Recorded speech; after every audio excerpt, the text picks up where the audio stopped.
തൃശൂർ ജില്ലയിലെ 5 മണ്ഡലങ്ങളിൽ അടിയൊഴുക്കിന് സാധ്യതയെന്ന LDFന്റെ വിലയിരുത്തൽ. ത്രികോണ മത്സരം നടന്ന തൃശൂർ സീറ്റും ചാലക്കുടിയും പരാജയം നേരിടും. തൃശൂർ മണ്ഡലത്തിൽ സ്ഥാനാർത്ഥി നിർണയത്തിൽ പാളിച്ച പറ്റിയെന്നും ഗുരുവായൂരും മണലൂരും UDFന് അനുകൂലമായി ന്യൂനപക്ഷ ഏകീകരണം ഉണ്ടായതായും വിലയിരുത്തലുണ്ട്.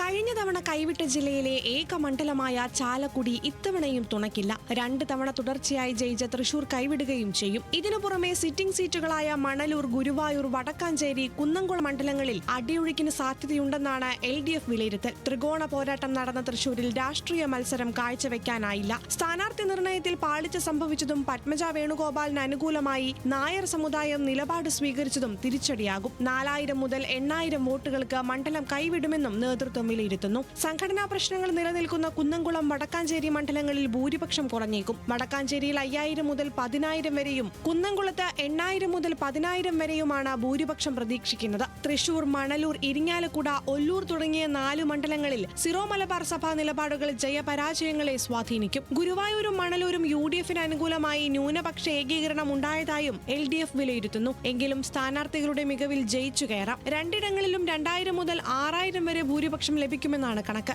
അതേസമയം ചേലക്കര, നാട്ടിക, കയ്പമംഗലം തുടങ്ങിയ മണ്ഡലങ്ങൾ മികച്ച ഭൂരിപക്ഷത്തിൽ നിലനിർത്തുമെന്നും LDF പ്രതീക്ഷ വയ്ക്കുന്നു. ന്യൂസ് മലയാളം, തൃശൂർ.